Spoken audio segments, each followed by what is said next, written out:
Welcome to In Sequence, a comics podcast for everyone.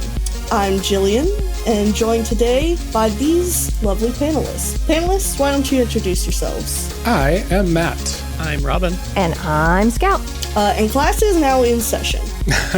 I hope you all did the homework and you've got your 3-page essays ready. I will be grading them. Teacher, what if I wrote 4 pages? Detention. What if I didn't use any words in mine because that's not part of the definition of comics? You know what? I'll accept it. As long as it's 3 pages. I once wrote a 27-page paper for a 6-page assignment in high school, and my teacher was so mad at me. I would be furious. He was so As a pissed. teacher, yeah, I don't blame her. I know he read it, but he was like, I will not be marking this up. And I know he preemptively gave me a grade. He was just like, here. But he took points off because I made it too long.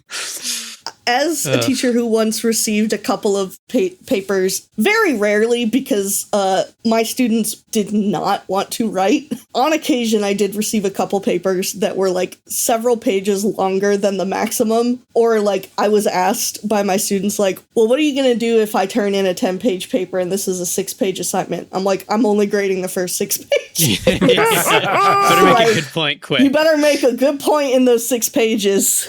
Man, as a B- student solidly, this is perplexing to me. I can't imagine doing a word more than I was asked to. That paper is really relevant to actually this discussion about this book today. So. That's so funny. Incredible. I literally, as I was reading this today, I was having a discussion with my friend about like the differences in the way we approached schoolwork, because I was like, oh, I need to focus on reading this book. I can't be chatting with you on Discord. Like, I got to get this done. She's like, you've read it already. Like, you can skim. And I'm like, no, I'm leading the episode. I have to do this. And she's like, this is making me realize what is her specific quote is, I think, you're the only person I've ever met that makes me feel like I was a bad student.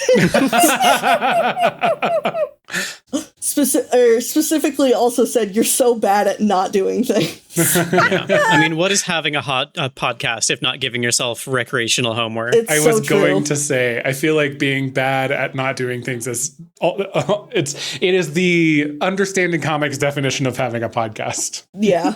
No, I had to reveal that I had read every single book I was assigned in high school except one.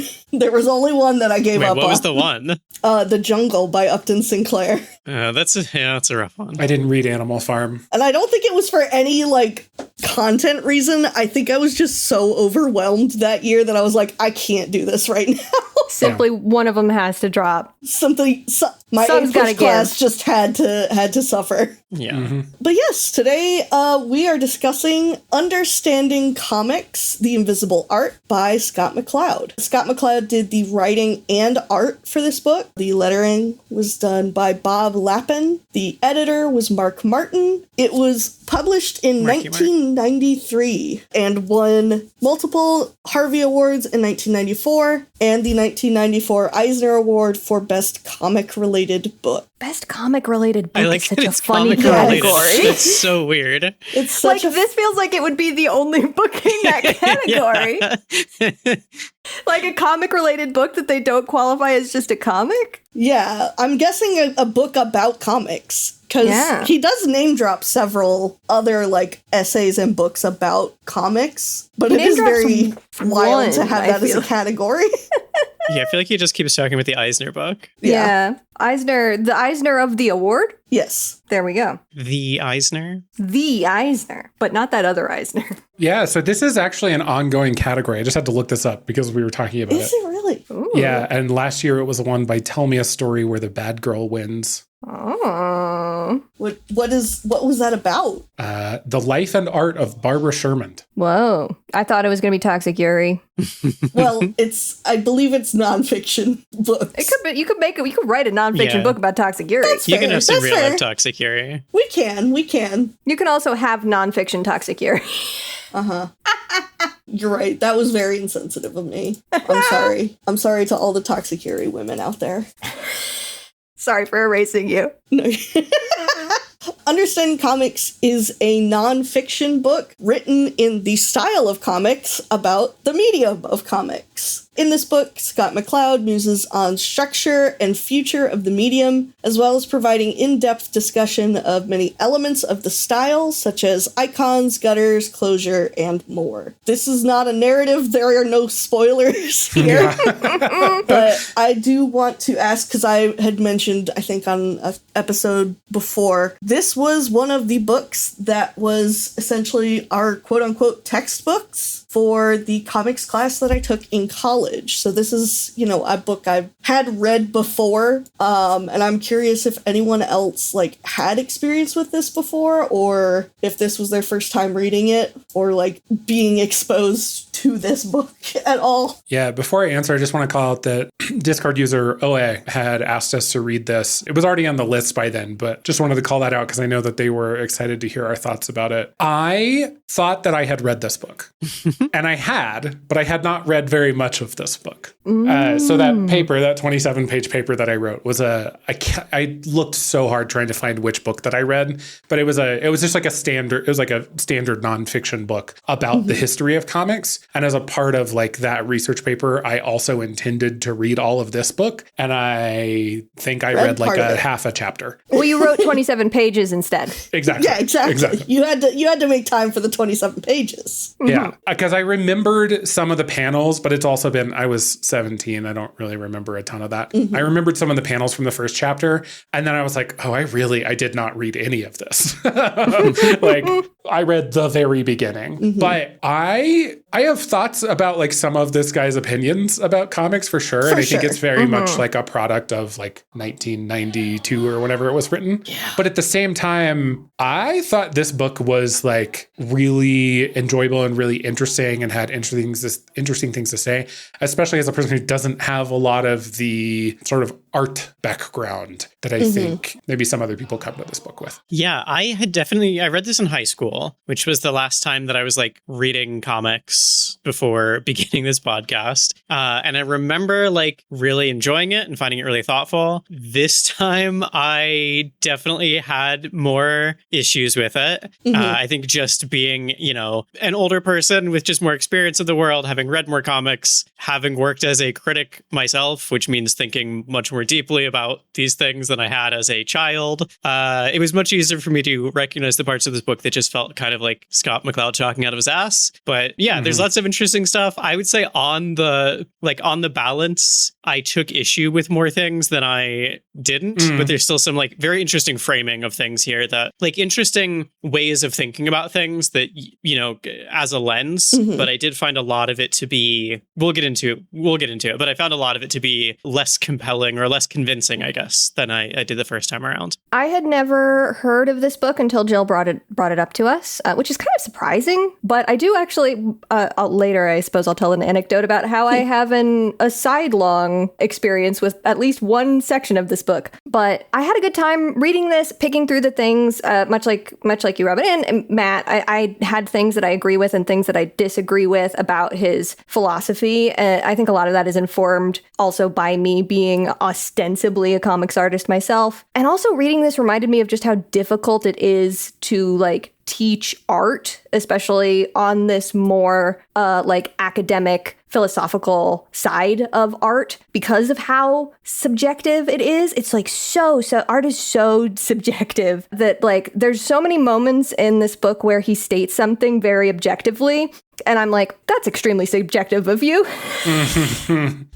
Yeah, I remember really I think the first time reading this through when I was in college, as somebody who, again, I hadn't really been a comic reader when I was younger. We talked about this before we started recording, but I read the comics in the newspaper, a couple of anthologies, and there was one Spider-Man anthology that I read 50 times because it was the only comic that we had.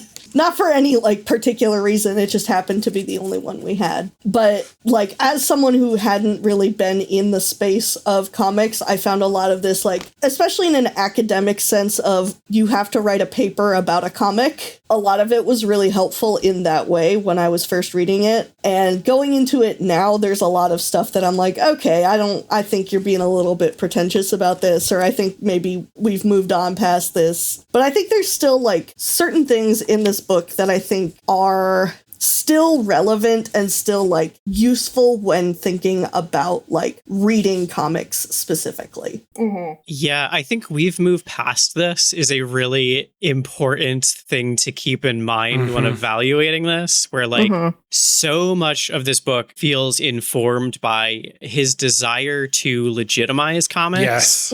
It reminds me so much of the discussions that are had around games, like much less often today, but they have been had in the past of like, our games art, that kind of thing. And it's just like coming out the other side of that, it just begins to feel so tedious when it's just like, you don't need to put in this much work to convince us that like it's worth thinking about comics. Like we're already here. Yeah, and maybe I'm in like here. 1993, that's very different, but this is a book being picked up by people who want to understand comics. You don't need to tell me that I should understand comics for several chapters before getting to that. But it's a different time, I think, really informs a lot of that anxiety that you can feel in the book. Yeah, there's it's such this like really prominent insecurity that I felt reading it. Even like the number of times he'll just show like a pile or like a full page of just like various superhero comics to like be like, it's bigger than this. And we're like, yeah, we know, dude. That's why we're reading the book. Yeah, it was hard for sure to like separate my the current state of like culture around comics and try and be like, okay, I have to take a step back and I have to remember that this book, literally the copy that I'm holding in my hands from the library, is as old as me. So this is 3 decades ago. The culture around comics has changed a lot, but I think even so, this is laying it on a little thick. Yeah, I 100% agree. I truly did not remember it being that much about like comics should be seen as art from my like what I remembered from when I had first read it was like, here's stuff that you might not realize if you have not been reading comics. Here's what a gutter is. Here's what it can actually do. Like, here's the subconscious thing that your brain is doing when you're reading a comic. I loved that shit. Yeah. The culture has shifted so much on that, even in the last decade, like even in a very short amount of time. I think we've gone from like comics really being seen as a niche, like kind of childish thing, which he seems to be responding to a lot. He seems to be exaggerating the extent to which maybe that was even true in the 90s, but it has become much less the case that like comics as a whole are seen as a lesser form. Like, I'm sure there's still people who believe that, but just the general reader, I think, has a lot more exposure to this kind of stuff, just to the point where it doesn't seem like you need to do quite this much work to set up like that it is a thing with any value whatsoever. Yeah, I will say the stuff that works for me the most is the like mechanics of comics, the stuff that, you know, you were saying you were excited by. Like there's a moment in here when he's talking about like, the line is, each successive frame of a movie is projected on exactly the same space, the screen, while each frame of comics must occupy a different space. Space does for comics what time does for film. And that's not a particularly revelatory piece of information, but I still like was shocked by the simplicity of the delivery that I literally made a sound out loud. Like I literally was like, oh, yes, I know that intellectually, but I like you just saying it that succinctly meant something interesting to me and like gave me a more concrete understanding of that mechanic. Yeah. I think that's a big part of this for me too, is there's so much stuff in here that's like, if you had asked me, if you had shown me, you know, 2 or 3 different kinds of like panel transitions and sat me down and said, what's the difference between these? Like, are these doing different things? Is one of these moment to moment and one is aspect to aspect? I could have identified that for sure, but I never would have like just reading a comic naturally started to make those categorizations or things like what's happening in the gutter, like there's all these things that you do sort of like just you learn to interpret on your own without understanding like the mechanics of it or like having terminology for it. Right, and you having get an it explained intuition to you. for it. Yeah, exactly. And turning that intuition into like information or like a categorization or a system of some kind is actually really interesting and useful. Like some of that stuff really really made me think like, oh, do I prefer, does this help me understand why I like some comics and some that I don't? Does this help me understand what a writer is going for in different ways? And I think that stuff is really valuable, even if it's not like groundbreaking, information. Yeah. Well, to that effect, like we were talking about Koboku, Scout, you and I were talking about Koboku. And I think one of my points about that book was it's really hard to follow the action, especially in that first chapter of what is happening panel to panel. And now I have language to say this mangaka is not great at closure, which is not a word that I didn't have in my vocabulary before reading this book. Yeah, closure is a big takeaway from this for me, for sure. Just like as a term to describe that particular part of comic creation. Yeah, there is, I agree to some extent, but I do think that this section on closure is also emblematic of like a problem that I have with this book generally, which is like taking an idea, like a solid idea that makes a lot of sense and is very like, it provides a lot of power to explain things, but then expanding it so far that it starts to lose its meaning. Yeah. Where it's like the idea of like closure is what happens when you don't see the entire image on the panel, but it's also what happens between panels, but it's also what happens when you leave a gap between like words and like there's so many different definitions of the same thing. And I'm like, whoa, some of those are really useful. And some of those you're just talking about something different. And I feel like that's a habit that I kind of noticed early on in this book that never really went away, was this sort of like taking a concept and then shoving a bunch of sort of related concepts into it and treating them as if they were the same thing, which I don't know, is maybe useful rhetorically, but it did kind of make me go like, wait, at a lot of points being like, wait, what are we talking about again? Like, what does this concept mean to you? Yeah, for sure. And it's funny, I think that's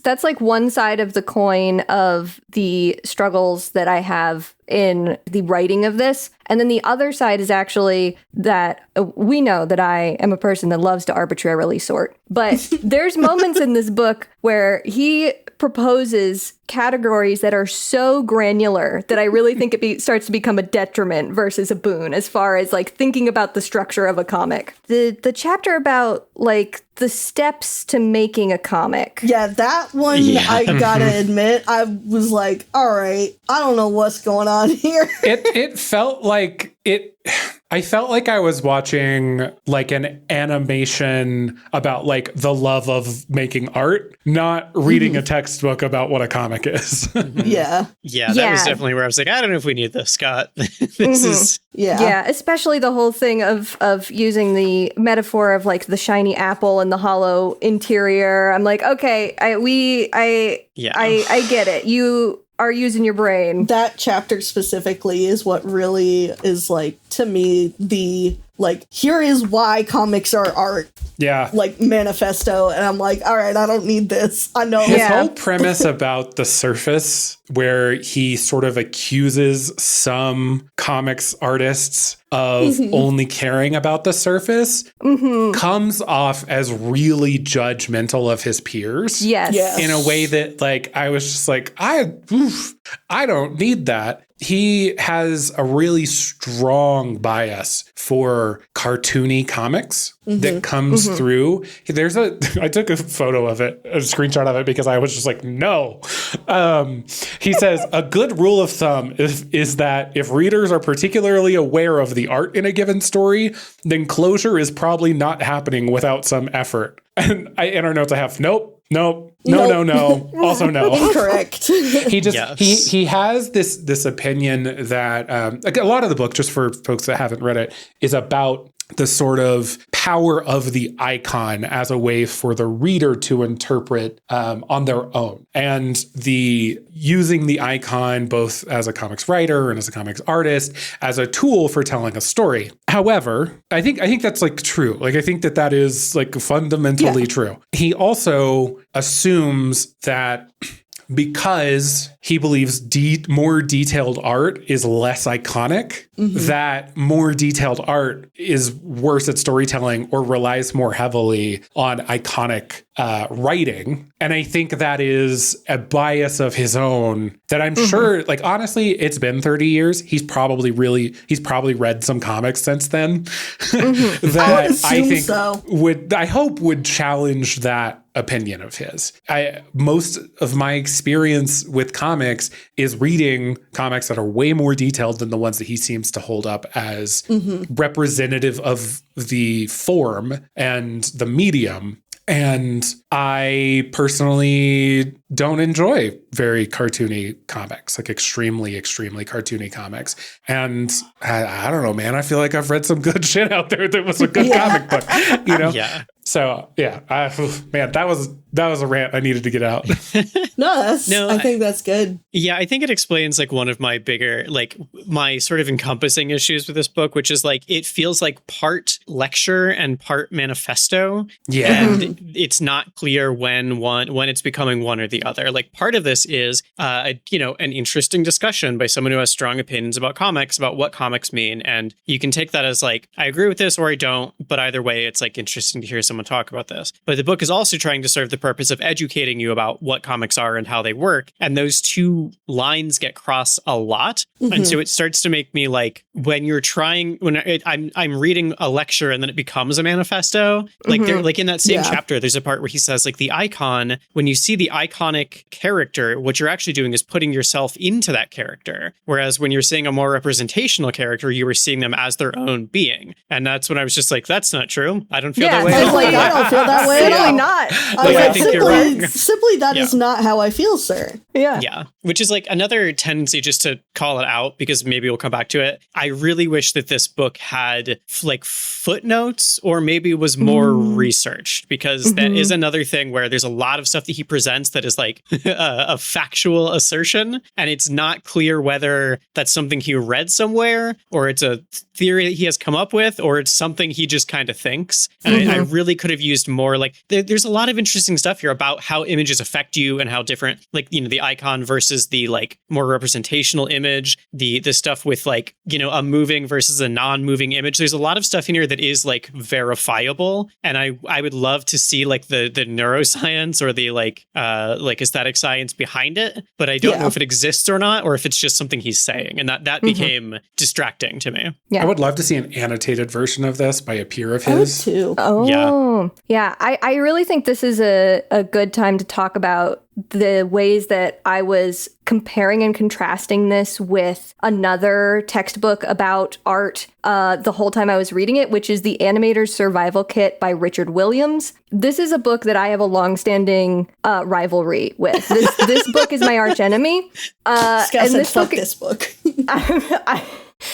I was assigned this book when I was in school for animation, obviously, and it is still considered one of the, you know, sort of texts, one of the most important compilings of information on animation that there is out there. And it is completely shot through with all of Richard Williams' very personal feelings about animation, and specifically the way that Richard Williams moralizes different types of animation. Like, even if he's not saying it directly, the book is telling you, like, you are a bad animator if you don't work, at 24 frames per second with, full in-betweening. You are making worse art than other people, than the people who are, like, putting in the work. And this idea that, like, more work, more effort equals a better product. I was going to say, I wonder why the animation industry is so fucked. And this is why Richard Williams never finished what he considered his magnum opus, because it was repossessed. I knew about that long before Lindsay Ellis did. One of the prime examples of this is the section where he describes asking Milt Kahl, who is another very famous animator from Disney's Nine Old Men, if he ever listened to classical music while he animated, and Milt Kahl gave him, came back at him with, like, you think that I can ever do two things at the same time? I'm not smart enough to have music on and animate at the same time. And Richard tells this anecdote and then says, therefore, you should never listen to music when you're animating. And that's the moral of the story. Okay. God forbid you work on an animation project with music. God forbid God forbid you work at Disney. multitask. God forbid you do anything. So there were moments in this book. I think that book is even worse about it generally. But there were moments here where I was like, this is very Richard Williams of you. The way that you are putting this in here is very much like, this is absolutely something that I know is true about comics. And I'm like, that's not how I feel about comics at all. And I think that I'm pretty, I don't want to say I'm pretty smart about comics, but I think I've read enough comics to know what I know.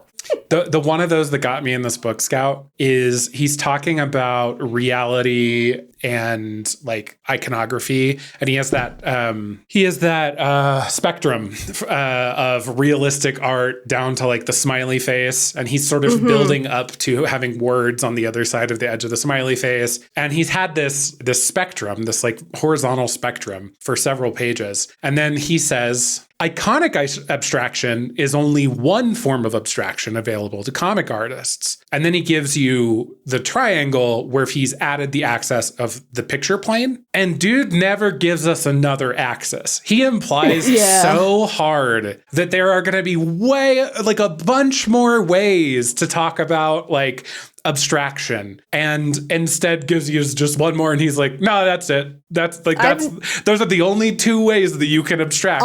I don't fuck with the pyramid. I think it's cool. I think it's a really cool visual as a tool to think about your work. I just think that there's probably more ways to think about abstraction. I never understood what the additional dotted line even meant the whole time. That was my thing, is like there's that third dotted line in the middle, and I'm like, what are we talking about? I've completely disregarded this. I'm just thinking about the idea of realism versus pictorial versus language, and that's interesting. And this other line, I don't even know what it means. The line in the middle was just the barrier between iconography and language, was basically okay.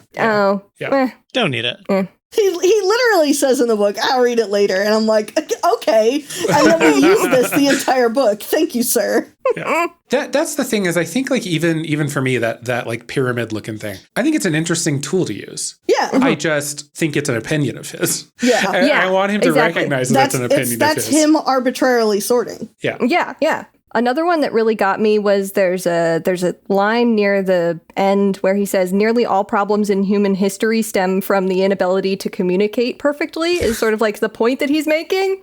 I was like, no, imperialism is not about an inability to communicate. Nice try. Can we take that again? I think he almost exclusively owns broad brushes. Yeah. Truly.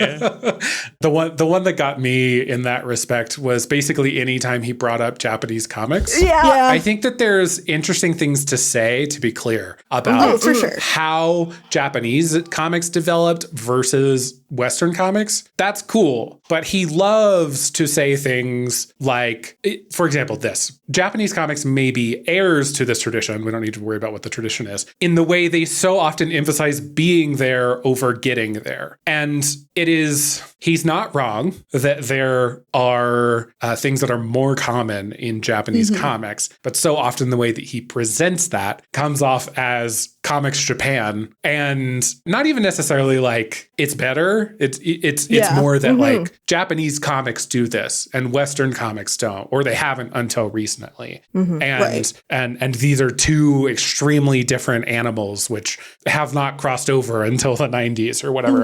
And I think it does a disservice to his argument that like comics as an art form has things that are inherent to the way that you tell stories in that art form. Yeah. Like, I definitely think there are very interesting differences between Western and Eastern comics. And I think that is something that could be discussed. But like the way that he is presenting it doesn't really like acknowledge the shared history all the time. Yeah, there's a section where he literally states that Japanese comics like were isolated from American and European comics. And I'm like, literally, Osamu Tezuka was inspired to do the design of Astro Boy based off of like seeing Disney cartoons that were imported into Japan. So he name drops Osamu Tezuka so many times. So many times. It's like and not to say that there isn't stuff that isn't influenced by, by Western comics or whatever, but it's very well documented.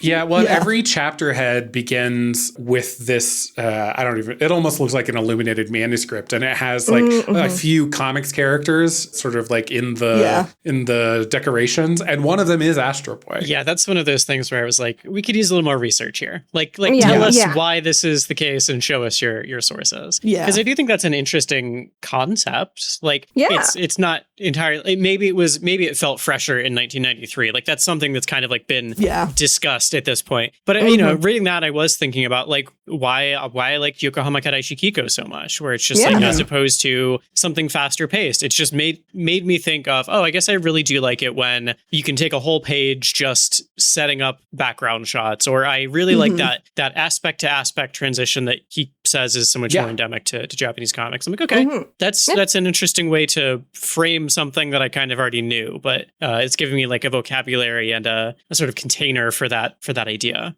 Yeah, the vocabulary is really... Yeah, I loved that idea specifically. There's one where he talks about the way that panels are used in manga differently. Specifically, he gives an example of like this like rainy scene where the panel, the two edges of the panel are just the edges of the page, and talks about how it like gives more space and lends it to a timelessness. And that's interesting to me. I was immediately, you thought of YKK, I thought of Freerun and the way that Freerun will establish its sort of like location changes with very similar styled panels. Another thing that really stood out to me about the way that he sort of talked specifically about American and European comics and Japanese comics was how much of the rest of the world is left out of that. We have some stuff about ancient Egyptian hieroglyphics in here, but outside of that, we have nothing about any further history of like comics in Africa, which I'm sure exist. Right. Yeah.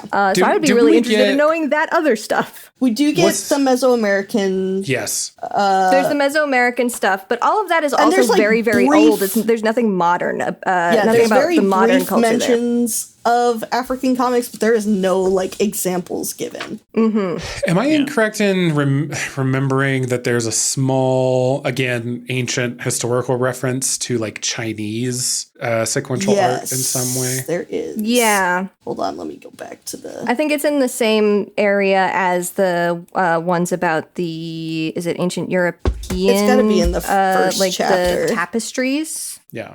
Yeah, I would love to see someone attempt something similar with more research and like a more comprehensive look at what is out there. This is a problem with like a lot of art and a lot of art's criticism, which is that it focuses largely on Western tradition. And I don't know, that in some ways while reading, I was like, this is extremely 1993 of this book. Yeah.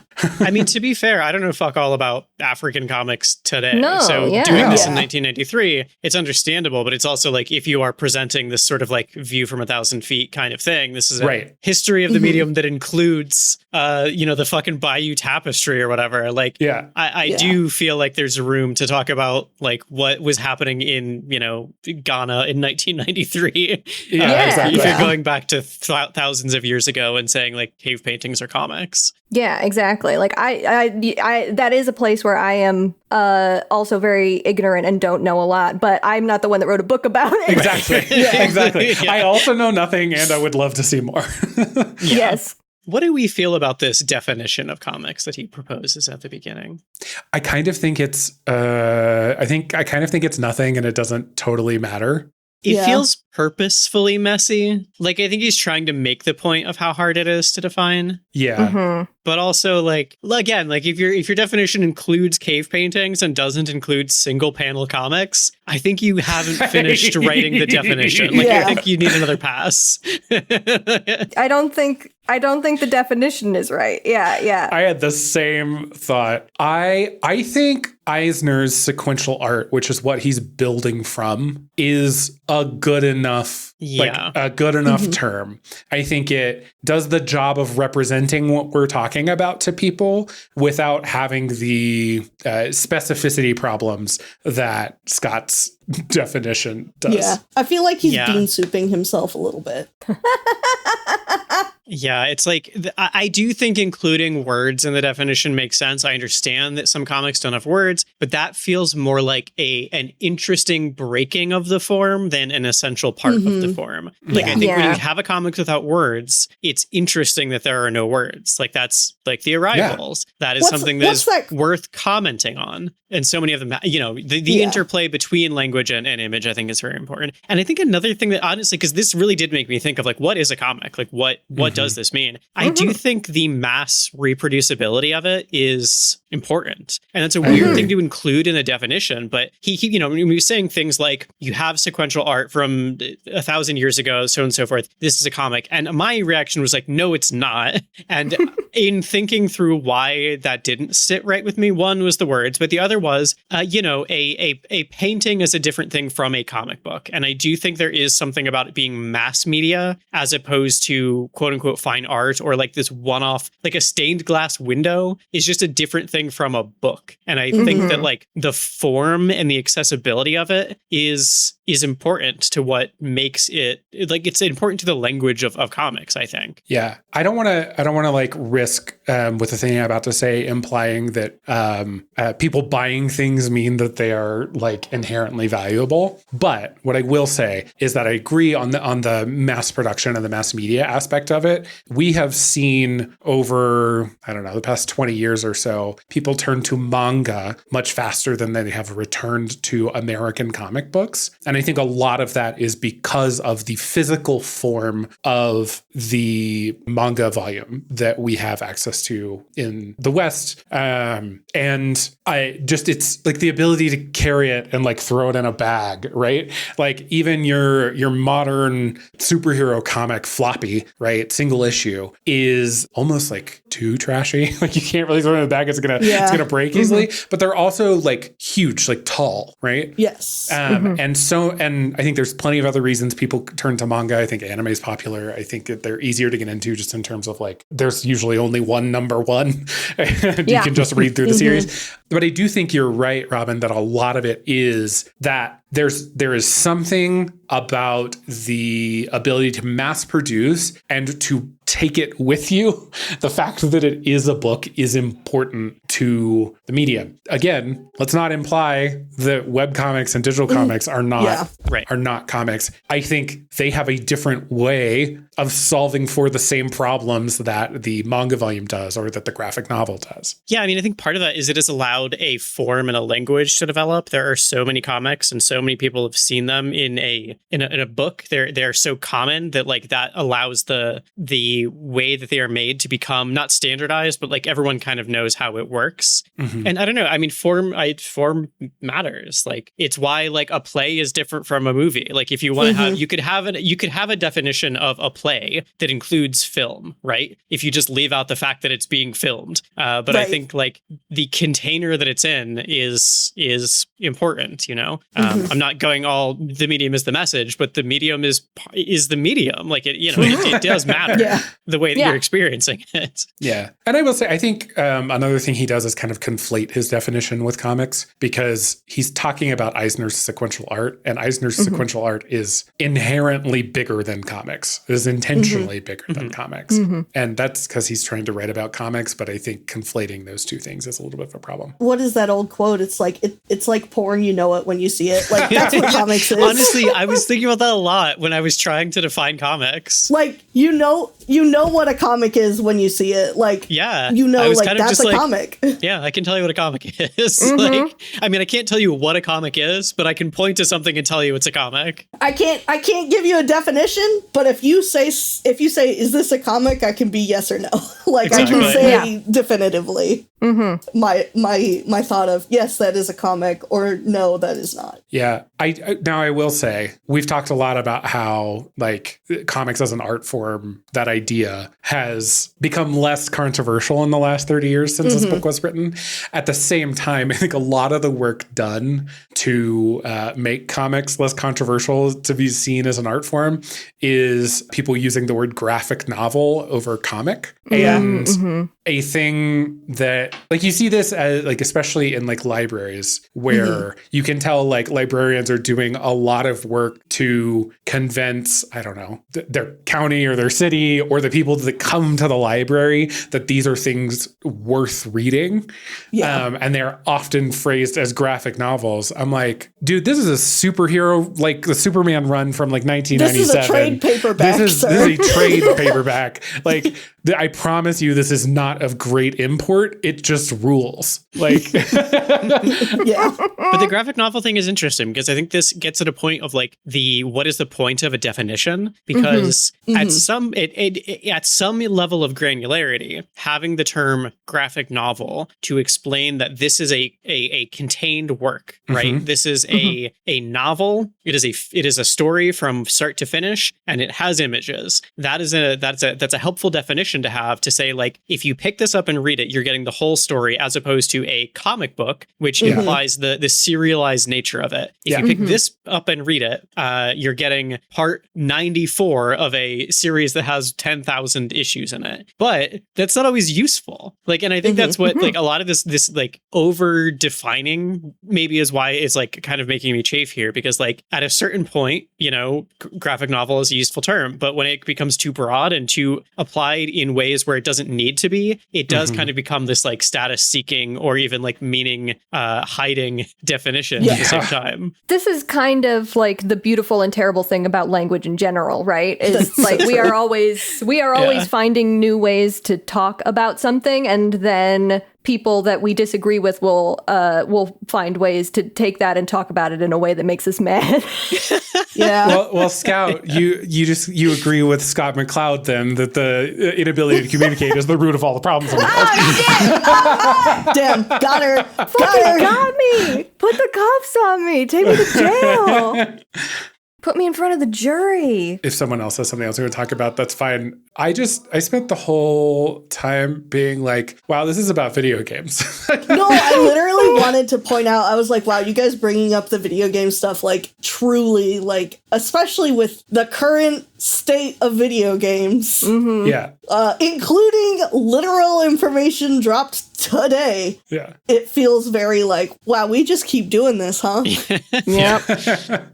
The one that really got me was he said, far too many comics creators have no higher goal than to match the achievements of other media and view any chance to work in other media as a step up. Which I have two feelings about. One, it's like, damn, dude, these are your peers.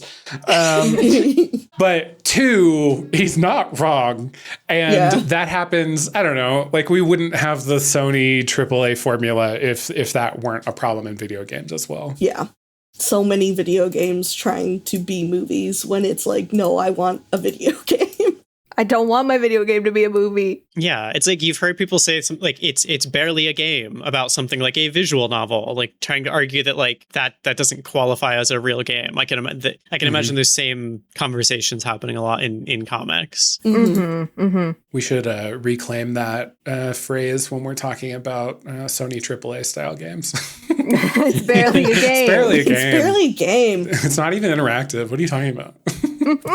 I would love to take this moment to formally call out my comp and color professor from art school because he 100% stole the section about seeing faces and things, down to saying to us from the front of the class, humans are a self-centered race, which is the line from this, and having his own photo of an electrical socket. And he never cited this book. And so for over a decade since I was in art school, I've always thought like, I really liked that thing he said about faces. I thought it was interesting about how we see faces and everything. And now I know he just took it. Yeah. Incredible. I have a school question for you, Scout, which is on page 191, Scott says, and he's talking about color. He's talking about like the expense that is sort of like inherent to color. And he says, this is beginning to change as I write this, but it's still the exception, not the rule. Comic artists wanting to conduct bold new experiments in comics art still have to learn in most cases to be bold in black and white. Hey, is that true? I do think that there is an element of, I don't think that it's universal. I think it's one of those things where it's very specific, like person to person, but I do think that if you are going for a formal art education, they do start you in black and white, and they say, learn how to make things read in black and white and grayscale, and then you build on color from there. There's even a lot of compositions, especially digital artists are sometimes taught to or find this method themselves of starting with a completely values-only black and white and gray illustration, and then, like in digital art, using masks and like gamut and things to then add color to it and like put the color into the value instead of doing direct color selection. Interesting.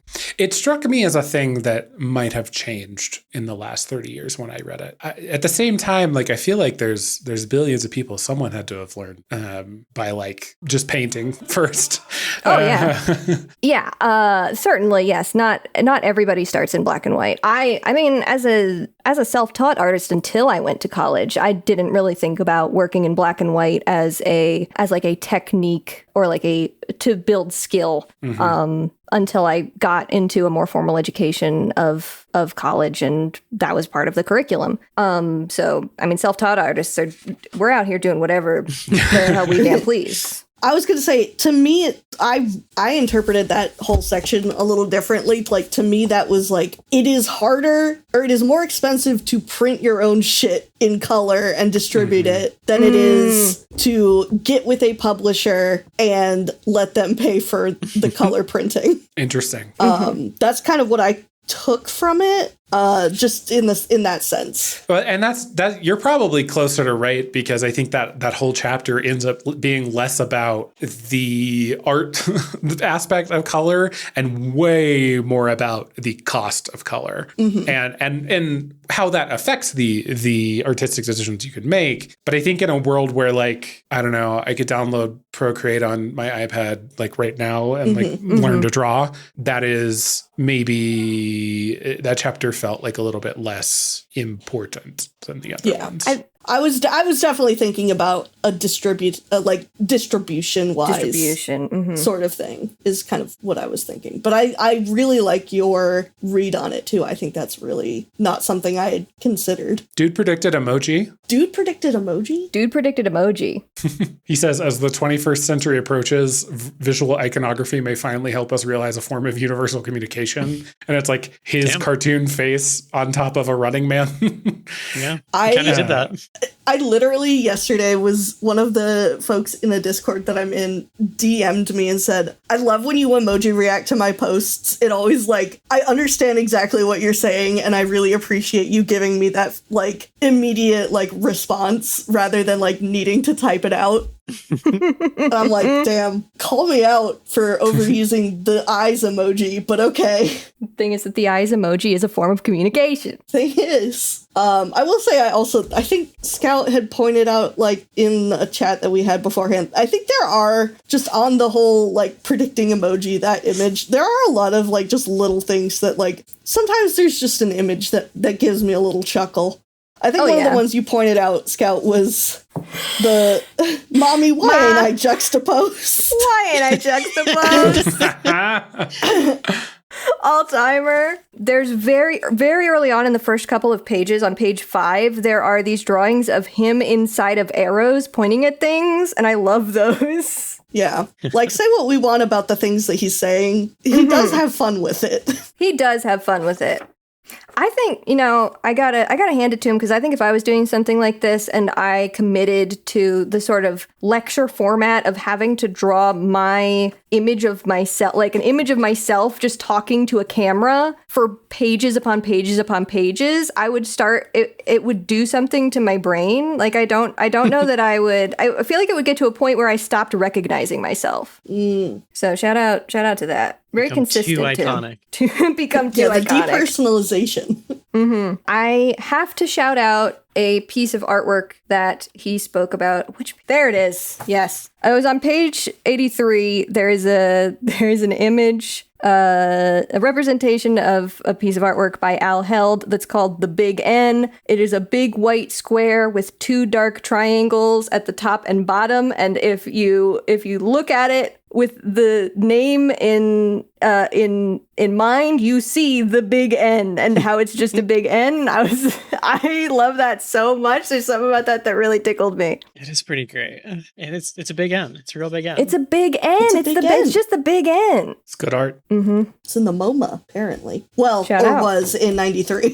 Mm-hmm. Because I looked at the back, there's the copyright information for all the everything that copyright he information. references.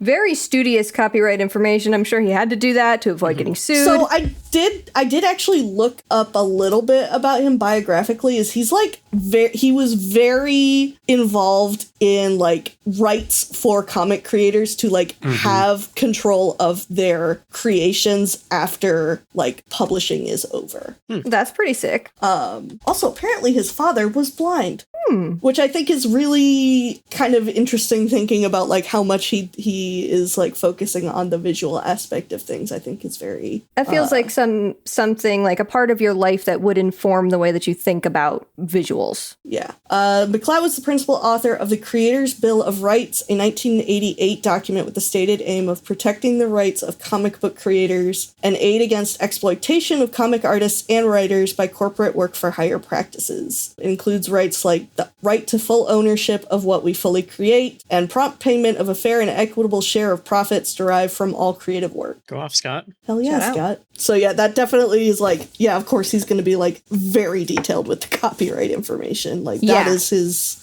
Absolutely big ready things. to... Mm-hmm. Yeah, I did appreciate all the citations and stuff. Whenever he was like, I traced this, like, was just very helpful to have. Oh, okay, interesting. Mm-hmm. Yeah, it was really nice to just be like, hey, this is my facsimile. Like, and he's not like, this is my version. He's like, I did this. It's not like the real thing. Yeah, this is for demonstration purposes only. Yeah.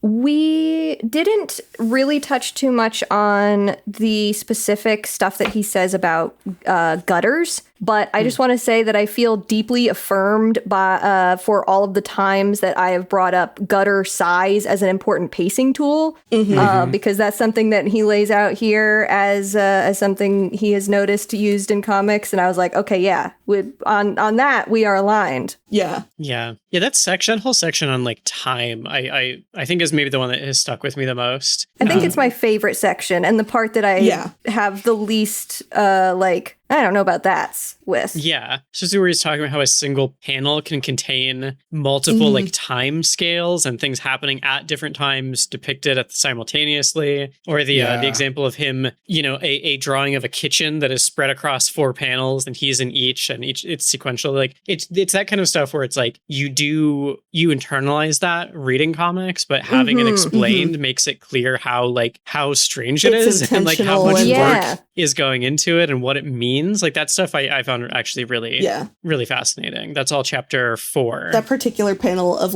or set of panels of him in the kitchen, like moving through it. Immediately I was like, oh my God, I remember talking about this with the Witch Hat episode where he's going down the stairs. And I'm like, right, duh, that's exactly the shit that I was talking about. But that particular chapter on time is definitely like the thing that I always remembered most from this book and always found most useful, like going forward thinking about comics. Because it's not only like the length of gutters, but the length of panels themselves. This chapter like really got me thinking about why is this book structured the way it is when I'm looking at other comics. And I think that is like remarkably useful to people who are like trying to understand comics in general as like why they do this? Why does it look like that? That section with like the single panel that had like 20 different moments of time reminded me so much of the discussion that we had about Nightwing and the way that Bruno Redondo will show a character moving across, several panels worth of space, but in a single image. Doing essentially like key poses for like in animation you would call that a key pose, but just in one still image. I do want to say that ironically I almost think I would have absorbed some of this information better if it wasn't spaced out into sort of single sentences and paragraphs through the comic format. There's some of it where this has to do with pacing, actually, like the thing we were just talking about. Through the way that it's paced, piece by piece by piece, by the time I get to the fourth speech bubble, I've spent all this time moving to the fourth speech bubble. I forgot what the first speech bubble said. Yeah. Which is, I think, another interesting little look into format and intent and like what is a comic versus just a regular book, and like what are you getting differently out of those two things. Yeah, I mean, it to some extent kind of proves his point about what panels do and that flow of time, because like spreading a paragraph into all these panels essentially feels weird because of that sort of metaphorical time that is passing between them. You do close off a thought each time you move to the panel, and so when a thought is 6 panels long, it's requiring you to like go back to those last statements to make sense of it. Which is why I think the summary chapter at the end works really well. Totally. It's not having to, provide so much information on a single page.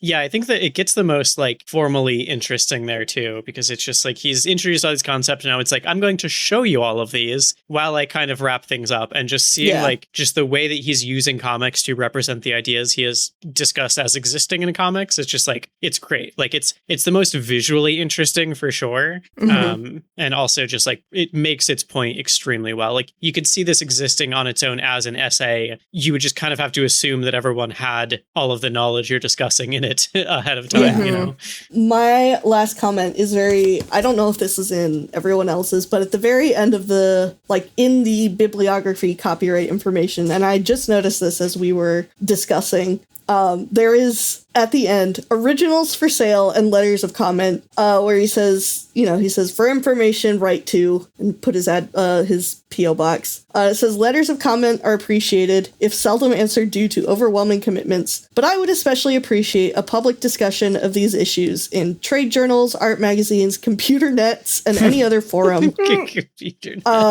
This book is meant to simulate debate, not settle it. I've had my say, now it's your turn. And I think that's like, for all the things that we have said, like, I don't agree with that. I think that's a good attitude to take when you're putting out something like this of like, yeah, this is what I said. Like, I may not be right, but if you have something else to say, like, I accept the criticism and feedback.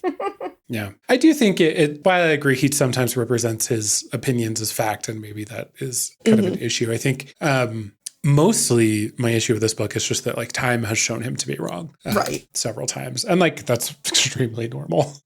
Happens to all of us. Turns out. Yeah, it does make me want to read more about this stuff though. Like there were there are some parts of this book where I said earlier, like, oh, I don't agree, or I don't see what you're getting at. I wish you would point me to research. There are other parts of this, especially like the stuff we were just talking about at the time, where I was like, I wish I had more research on this, not because I don't agree, but because this is fascinating and I want to see like, does this comport with like scientific understandings or what have other people thought about this idea? Like it does make me want to kind of track down like more conversations about this stuff. Like I think that is what I find the real role of this book to be is not a textbook necessarily, not like an explanation, but as like one voice in a conversation. And from that point of view, I think it's really interesting. I just want to hear the other voices as well now. Yeah, I agree. There apparently have been several scholarly responses to this book that specifically criticize it. There's a book called Who Understands Comics by Neil Cohn. Trying to figure out when this came out. I love when an academic paper has a catty little title that's like riffing on the thing they're talking about. 2021 is when this came out. Oh, wow. Really recent. And there is Scott McCloud's own response to this book, which is basically a direct sequel called Reinventing Comics, How Imagination and Technology Are Revolutionizing an Art Form. And that is from from 2000. He also has a book called Making Comics, which is in the same style, but is more geared towards people who want to make comics. Mm-hmm. I definitely think there's things... I did see he's working on another book now, but it is, I believe, more about... Oh, let me see. Find it. It does say in November 2022, he's working on a upcoming book on visual communication, covering the evolution and biology of vision, principles of visual perception, demonstrations of how visual elements behave in the mind's eye, best practices for clarity, explanation, and effective rhetoric, and some personal reflections on my family's experience with blindness. So I think that could be interesting if it is researched, as we have said. I definitely think that there are things in here about the structure of comics that I will take forward and keep in mind as I do my own comics work, you know, as far as like the creation, the artistic creation of comics. Yeah. I mean, it's certainly a lot to think of as a reader as well. Like, I think it's always helpful to have the things that are unconscious in you when you're experiencing a piece of art made conscious. Like, I think that's something that, like, that is a very valuable purpose of, like, criticism itself or any kind of, like, technical explanation of the thing is when you can understand that you're responding to more than just, like, the story, like, there are structural things happening that make you have a certain reaction. I think that's super valuable to keep in mind if you want to, like, deepen your understanding of your relationship to a work of art. And there's definitely stuff in here that will stick with me on that front. For the reading, as Matt just mentioned, there is the 2 follow-ups by Scott McCloud, Reinventing Comics and Making Comics. He does name drop Comics and Sequential Art by Will Eisner. The other, I'm just mentioning this here, it's been forever since I've touched this book too, but my other textbook for my comics class was called The Comic Book History of Comics. That is by Fred Van Lente and Ryan Dunleavy. I have not read it since that class, so I would not be able to tell you much of anything else about it, but if you are trying to read what I read, there you go. And Matt, this response comic that you pointed out is Inventing Comics. Yeah, it's called Inventing Comics. It's actually just like an article. It was originally published in Comics Journal 234 in June 2001 by Dylan Horrocks, and it is specifically a criticism of McCloud's definition of comics and specifically its roots in that insecurity around Cape Comics. Nice.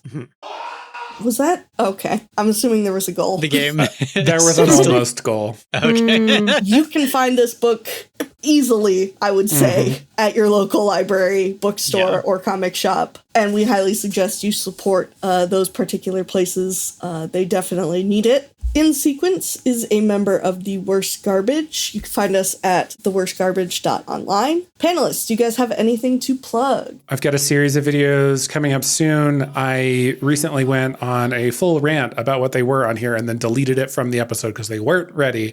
But I am trying to get them starting to release in July. So that is at youtube.com/@flowstatecrit. Nothing in particular to shout out. You can find all of my stuff at robinb.card.co or follow me on Blue Sky at Robin Bombas. You can find me on Tumblr or Blue Sky at Humble Goat, and hopefully in the next couple of weeks, so maybe it will be out by the time this goes live, I am softly planning on doing a sketchbook tour video after I finish my current sketchbook to talk about the way that it has been the sketchbook that I've had through a long period of artistic burnout and the ways under which you can see that in the work, and just talk a little bit about the process and the feelings and like what that does to the art in there. I think it's something that I'm interested in just like talking out, and something that maybe other artists would find interesting or some camaraderie, because I think there's a lot of us out there right now.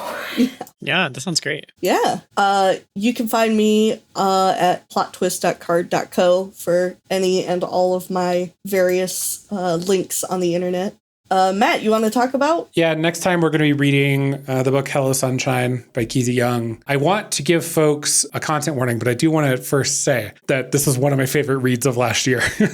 But I will just give a content warning for several things: self-harm, suicide, murder, mental illness, psychosis, and homophobia. Hello Sunshine is a young adult horror comic about a missing kid and his friends, and it's written by a queer writer, Kizzy Young, who themselves has psychotic bipolar disorder. So, and I will just say, like, I think it handles all the things in that content warning very well. But just in case you don't want to read those, you should know that if they don't bother you, I think you should read it along with us, and it'll be a fun episode. Yay. Yeah, I'm looking forward to this one. I've been I'm wanting to very read excited it about forever. Just placed my hold with my local library. It's a chunky book. I know you picked it up and I was like, I didn't realize it was that long. Yeah. I think it's actually, I think I maybe said like half the page count it actually is the other day. Yeah, it's like 365 pages or something like that. All right, so get it quicker than planned. Yeah. Thank you so much for listening. Go support your local library and comic shop, and we'll see you next time. Bye. In the picture plane.